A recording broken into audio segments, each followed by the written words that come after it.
Sunday, it's always a great time, Sunday, to have a chat with you, Tom, just ahead of the tour, which is in October and November. Yeah. I mean, to invite us into your front room, this is pretty impressive. Can we take a bit of a spin round, first of all? You spin it round and then you can see me in my panto costume. Brilliant. There it is. Great. But in all fairness, I mean, this is just like 10 minutes from where you live. Yeah. It's just gorgeous. Tell us a bit about this place, very briefly. This place, well, my daughter actually has done weddings here. She's a florist. And we mentioned it to her and she said, "Oh, Dad," she said, "it's a fabulous place." She said, "If you're going to do something like a dinner or whatever, it's a great place to do it. It's absolutely gorgeous." Thank you to the lovely people of Allerton Castle who've shown us around today. We've had Yes. a lovely, lovely time. But anyway, that's for further down the road. Our Sunday chats, I had a chat last week about the tour and everything. Just let's pick up on a few other bits and pieces. First of all, starting out, how did this 6 decades almost together, how did it all come about? Well, it started when I was 21. Met Bob, didn't know who he was, didn't know what he did. He was a welder and etc., etc. Came up to me and just said, "Hey, fancy making a double act?" And I went, "What? A double act? What's that?" He said, "Me and you." He said, "Singing." I said, "I can't sing. Forget it." I said, "I'm not doing that." I said, "What do I?" He said, "You have to go on stage." I said, No, that's not for me, mate. I said, "I'm going to be a professional footballer or a cricket player or a snooker player. Anything will do, but not going on stage, no way." And then we kept going on and on and on and saying, "Do this, do that." And then he got a piano player. He told me to get a set of drums, which I did. He said he'd teach me a few riffs. I got the drums. He couldn't teach me the riffs because he couldn't play the drums. And then he got a piano player. We started doing weddings. Lasted about 3 months. Piano player left. Hence the beginning of Cannon and Ball, or Harper Brothers, Shirell Brothers, and Bobby and Stevie Rhythm. So yeah, it was just a blare. It was just, I still look back and think, how the heck did I get into show business? And if I hadn't have met Bob, first person to speak to me out of like 600 men, why didn't he ask one of the other 600 guys? It's like he were waiting for me to go and work there. And so, yeah, it was one hell of a ride. Just look at all the lovely messages. There's so many this week. Looking on Twitter and on Facebook and on your page, wishing you a happy 86th birthday. Yeah. Incredible. You know, the thing that I'm really keen to chat about is the fact that at 86, you lose your partner after almost six decades. Yeah. You then have to rethink, regroup. It must have been what you've been through to get to the point of this tour. You must have been through agony and hell and mental torture. Yeah, I mean, it was just mental torture just to think, should I start again? Having that great career with Bob, and suddenly him, boom, gone. I don't know. I was like, well, I think I was just walking in a daze. I didn't know what to do. There were times I couldn't sleep. There were times when all day long, all I kept thinking about was Bob. And I'm now at a stage where I am still thinking, I'm up on doing the right thing, and I know Bob's looking down saying, "You can do it, mate, you can do it." But yes, I think I'm getting to that stage where I'm ready to try it again. Well, if the general public come and see the shows that I'm going to do, then I'll be eternally grateful. It's been a big stepping stone for me, and I'm just going to hope that we go down the right path. There'll be a lot of people who are watching this who've gone through or would have been through the similar kind of thing of a loss and all that brings. So what advice would you give to people watching this today about how do you get through, coming through COVID and trying to find your feet again, and that huge loss that you faced there? Yeah, I don't, to be honest with you, how I've done it, or I don't really know. I can't really. All I can say is that you're here now. Don't wait for anything. If you want to do something in your life, do it. Right? Time waits for nobody. There is no tomorrow.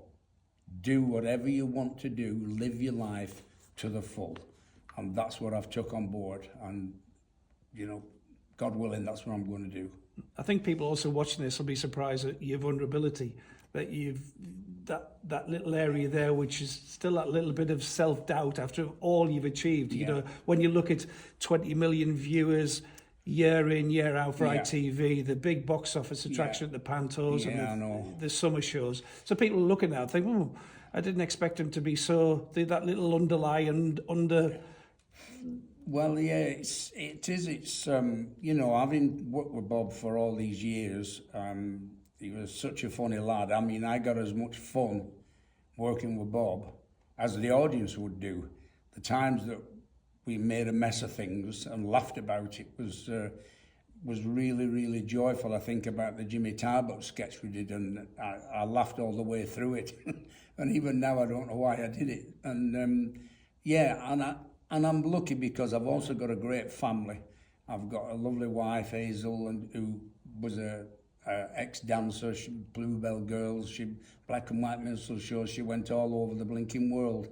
And as luck would have it, I met her at Panto and we got married. And, you know, she's the light of my life. She's helping me through with all this, I can tell you.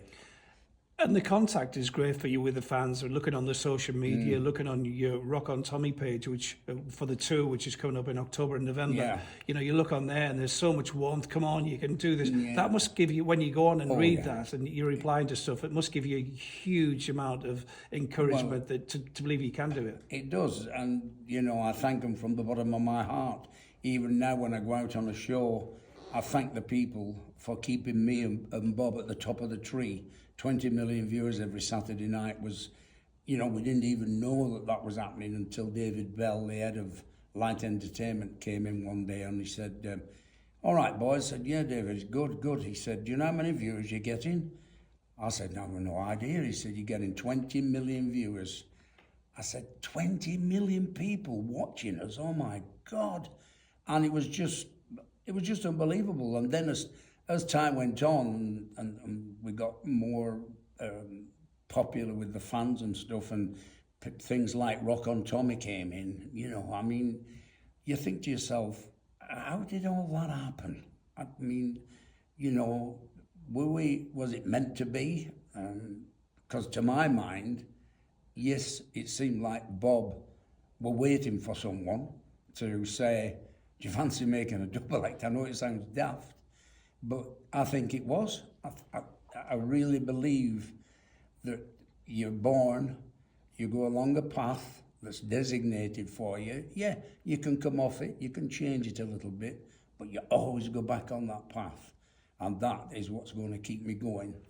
There's a real sense of excitement when we chat and when you look at all the dates and things and going in there. But again, there'll be slight hesitancy in some ways when people go into the audience and you're there and you're being pretty clear about the little bit of self-doubt. So it's going to be huge. It's going to be a mixture of emotions. It is.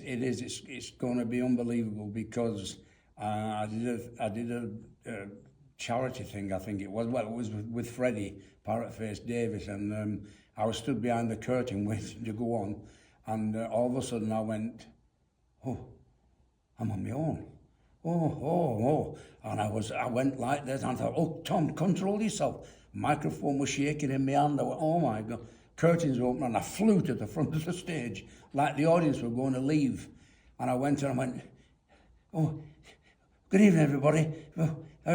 Anyway, I can't tell you, it's really good to be here. Thank you for coming to see me. And I was in such a state. And Freddie, bless him, after it was over, he said, Tom, what's the matter? I said, Freddie, I'm a nervous wreck without Bob. I said, I am, honestly. I said, I didn't know what to do. He said, I'll tell you what you've got to do. Stand there, take your applause, and walk down like you're a star. He said, because that's what you are. And they were great words. They eased the tension a bit, you know. But yeah, it's just, I'm still struggling. I'm still, you know, I go on stage when I'm doing these gigs and stuff, and I think when I finished at the end, I get a lovely round of applause, and we love you, Tommy, and I think, God blimey, you know, do I deserve all this? It's difficult from sitting here after being at home and looking around your house and seeing all the photographs and memories and looking through your albums and looking through all the tributes and hearing you talking about the celebrities working today who are sending you messages and saying, come on, let's get you back on the road. So, like, to hear you talking with that question marks around, it's just sort of difficult to comprehend, but it is what it is, and you are what you are. And I think that's why people, when I do go onto social media and see all those lovely messages, there was something on one of the Manchester evening news sites just recently, and underneath it was, come on, let's get you back, we want you, we love you, keep this alive. It's a massive part of our lives. Yeah, it's lovely, and I do not want to let the legacy of Cannon and Ball just disappear, because that's not fair. It's not fair to Bob, it's not fair to me, it's not fair to the general public, because there's a lot of people out there remember Cannon and Ball very fondly, and I want to bring back some of those great memories that Bob and I gave to the people, and hopefully that's what's going to happen. Yeah, it's not only you talking about your memories, looking at them on big screen. You also packed it full of some of the acts that you've worked with through the years to make it a real special night. So if anybody had any doubts and think, oh, it's Tom talking about his career and visuals, there's a heck of a lot more, isn't there? Go on, tell us more. Well, it's just about, first and foremost, it's about how I want to talk to the people and tell them how I've managed to fight the fight, if you like, because when Bob passed away, I was lost. I didn't know where I was. My wife kept saying, "You're okay, are you okay?" And I kept having a few tears and stuff, and because I couldn't believe that he were no longer here. But then again, I didn't realise that I hadn't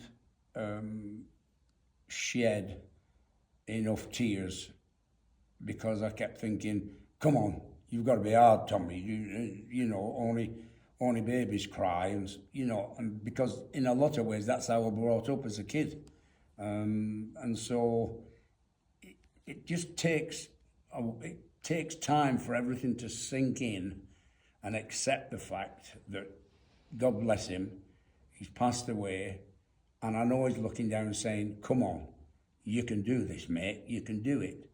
And as long as I have that feeling, I will do it. Brilliant. We're going to wrap it up.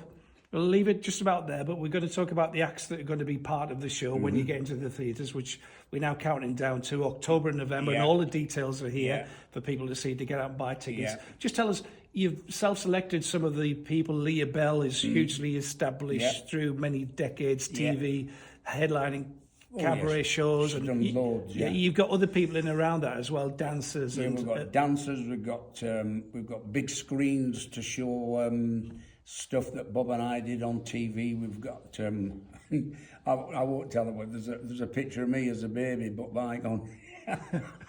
I'm on my belly and I'm naked. I didn't realise that had been put on, and it's just a great show. There's a double act, and I can't think of the name. Middlesbrough something they call those Blues Brothers boys. They're just incredible. They are so funny. I'm from that patch, and I know those two lads well. I've seen them in the pantos and stuff. Yeah, I know. They'll blow the place apart. Yeah, I did panto with them, two pantos with them. They were brilliant lads. Yeah, Andy and Gareth, and Andy and Gareth actually helped me to move out. All right, good lads. Yeah. So again, I know you just want to quickly, as we wrap this up for our little Sunday conversation, little chat, I think you just want to thank people, don't you, again, for all the many messages, and the celebs and the people who've been in touch. Everybody who's been in touch, I just want to say God bless you all. I said it's really, really making me feel like I'm going to get back there. And so, you know, come and see the shows. You will love it. You will absolutely love it. See y'all soon.